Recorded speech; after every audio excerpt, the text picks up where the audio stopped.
Good afternoon, class and demonstrator. My group and I decided that we would review the article Diagnosis of Thalassemia using Fluorescence, Spectroscopy, Auto-Analyser, and Hemoglobin Electrophoresis, which was written by Thalassemia, Fatma, Muhammad, Karapaya, and Vadivel. Thalassemia is a blood disorder which is characterized by the imbalanced synthesis of globin chains. The world's population currently has a prevalence of 5% with hemoglobin disorders. Thalassemia is an inherited blood disorder which is characterized by less oxygen carrying proteins, also known as hemoglobin, and fewer red blood cells in the body than normal. The hemoglobin molecule in a normal adult has four subunits, usually 2 alpha and 2 beta. However, patients with thalassemia do not produce sufficient hemoglobin alpha because of mutations in the genes that code for the globin proteins, thereby disrupting the generation of normal alpha and beta polypeptide chains. Thalassemia occurs when one or more of these subunits are faulty or deleted, and it affects the hemoglobin's molecule structure, which also affects their function, which in this case is the ability to carry oxygen in the blood to the cells. Many methods are currently used to diagnose thalassemia. The clinical history and hematologic evaluation are observed via a complete blood count that is then analysed via an automated analyzer, which provides a better read of the various blood components for both sexes in all age groups. In addition, red blood cell morphology and reticulocyte counts help differentiate patients with thalassemia from those with other hematologic conditions. Electrophoresis is the most common method for hemoglobin evaluation, as different hemoglobin molecules such as HbA, HbA2, and HbS have different charges, which make them move at different speeds in the gel via an electric field. Abnormalities in the Hb proteins alter their charges, which can be identified by changes in their speed of migration in the gel. Recently, cation exchange high performance liquid chromatography has become a popular method for the detection of hemoglobin subtypes, as well as the polymerase chain reaction, which can be used for the detection of gene deletions in thalassemia. Spectral diagnosis using fluorescent spectroscopy is based on interaction of photons with fluorescent blood biomolecules, which is a newly evolving technique for the detection, diagnosis, and monitoring of diseases such as different types of cancers, sickle cell anemia, and of course, thalassemia. There are two main aims in this study. The study aims to compare the performance of fluorescence spectroscopy, which is a very simple and inexpensive method, with the old conventional techniques for diagnosing thalassemia, where the red blood cell counts and levels of Hb, HbA, HbA2, and HbS are estimated via conventional methods of complete blood count and hemoglobin electrophoresis to diagnose thalassemia. This experiment was also performed to evaluate and compare the performance of fluorescence spectroscopy with those of standard modalities. For example, as mentioned previously, complete blood cell count using an automated hematology analyzer and electrophoresis in the diagnosis of thalassemia. And now onto our materials control and method. There were 50 blood samples collected from each group, the control group and patients with thalassemia trait and disease. Of the control group, there were 30 men and 20 women without a history of thalassemia or any blood-related diseases. And as for our methods, as mentioned by Jason, an auto-analyzer is used with 5 milliliters of blood collected in EDTA-coded tubes for all patients, and then recording the red blood cell distribution and complete blood count parameters via an automated system.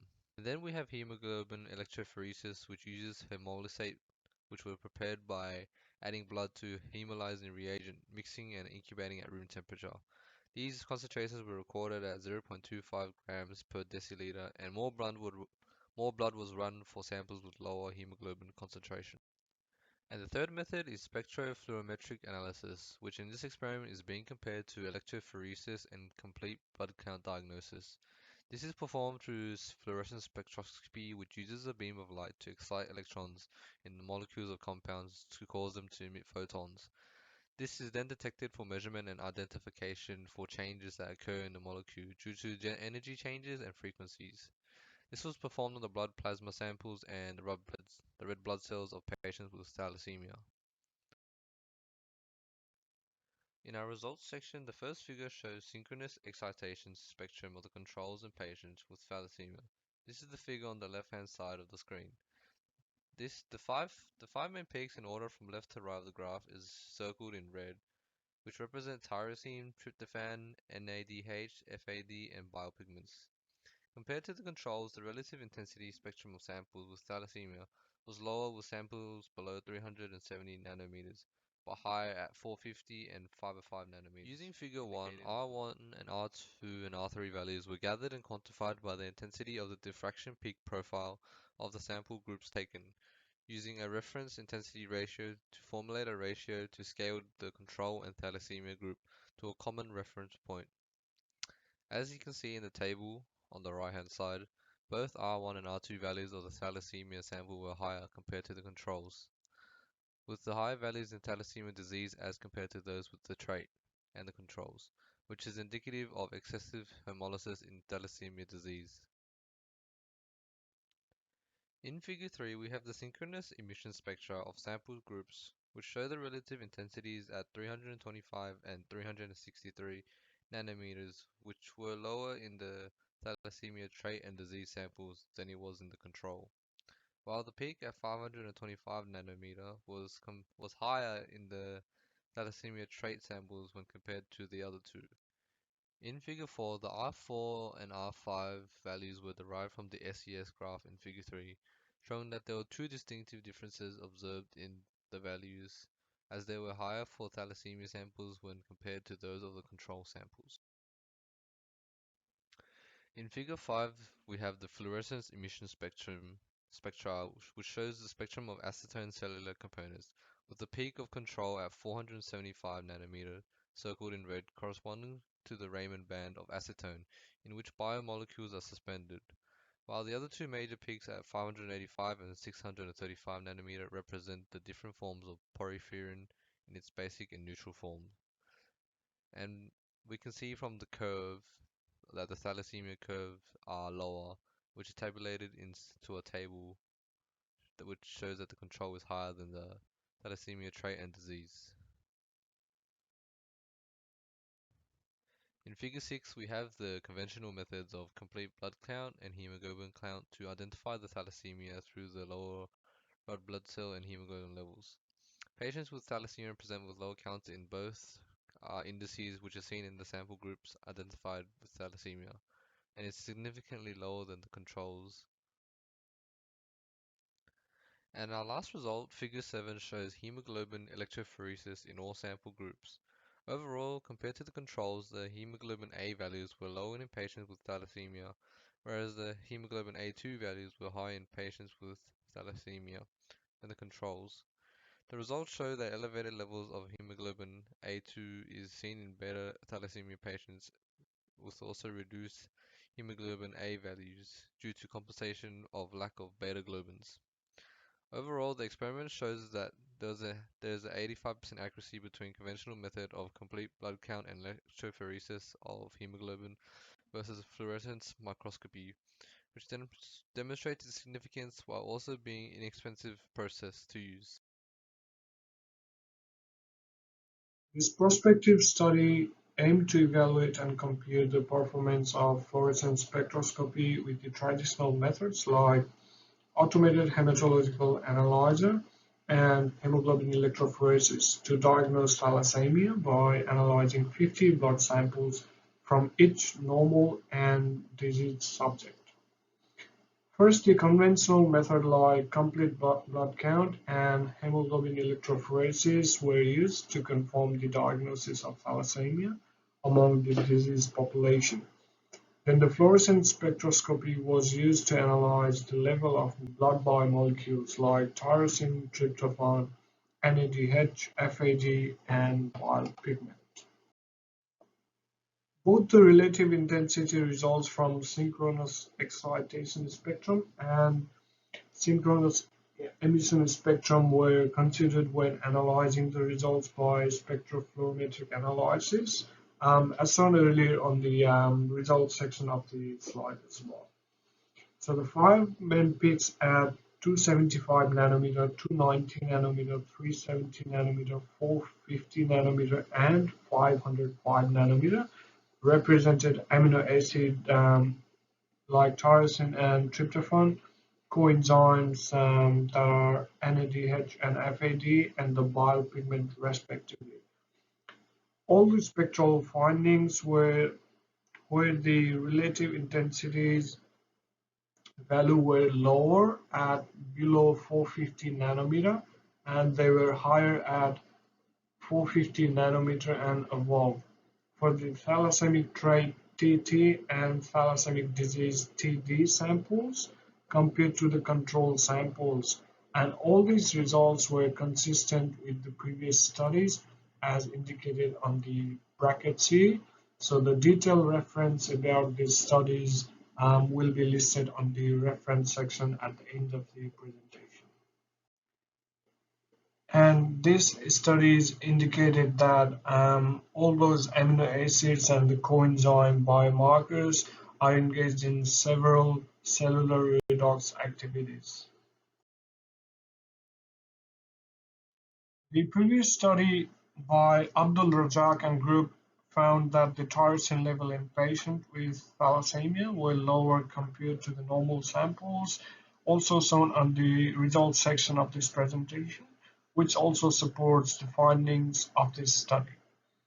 Similarly, the low levels of tryptophan in TT and TD samples is also backed by other studies, which shows that the low production and excessive damage of tryptophan leads to various types of anemias, including thalassemia. Moreover, studies suggested that the reduction in the enzymes NADH and FAD results in lower production of red blood cells, causing anemia and other abnormalities, as shown by the study done by Kuhn and Group 2017. We also observed the faster rate of red blood cell decay in patients with thalassemia in comparison to normal people, which is most likely due to the very high levels of porphyrin and excessive amount of abnormal red blood cell production, as shown by previous studies done by Stockman et al. On the other hand, while analyzing the conventional technique results, the parameters like red blood cell count, hemoglobin, and mean cell hemoglobin were lower in samples with thalassemia trait (TT) and thalassemia disease (TD) compared to the normal group, which is also supported by earlier studies done by Pengun et al., which is due to the high oxidative stress in red blood cell that also increases the rate of decay in thalassemia, resulting short supply of oxygen. Furthermore, hemoglobin electrophoresis is a useful tool in diagnosing thalassemia and sickle cell disease that analyzes the hemoglobin subtypes like HbA, HbA2, and HbS.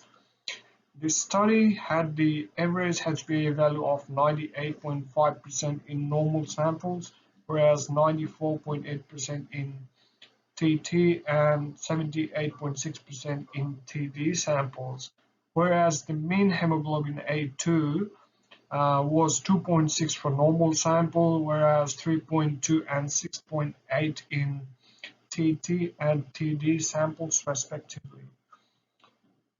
These results are consistent with previous studies where HbA was lower in thalassemia patient, whereas HbA2 was double in thalassemia patient compared to the normal samples. And the studies that also backs this result were done by Galanello, Ilsaid et al. And Young et al. Overall, it is a good article. The title of the article is simple and descriptive, and the purpose was stated clearly. The article also provides background information about the target population for the audience. Moreover, the data from all three methods were interpreted clearly and successfully shown the differences between normal people and patients with thalassemia trait or thalassemia disease. However, there are some limitations in this article. First off, although the data was convincing, The sample size was quite small with only 50 patients. And also, the limitation of the study was not discussed. The article didn't mention if there is any interfering factors that could affect the accuracy. There is also no comment on the algorithms that was used for the analysis. And finally, the article didn't suggest any future direction for improvements. To conclude, the diagnosis of thalassemia using fluorescence spectroscopy has been proposed in recent years. The findings from past literatures and this article show that it has a good potential to be an alternative diagnosis. Thalassemia patients show significantly higher levels of tyrosine, tryptophan, NADH, FAD, and porphyrin. They are all indicative biomarkers of excessive hemolysis. Fluorescence spectroscopy achieved 85% accuracy for blinded groups. It is a cheaper and simple alternative for premarital screening of thalassemia. After all, only few researches have been done on spectral detection of thalassemia. Further studies need to be done on a larger scale to show the clinical significance of this technique. And more research can be done in the direction of adapting this technique in small primary health centers or rural areas.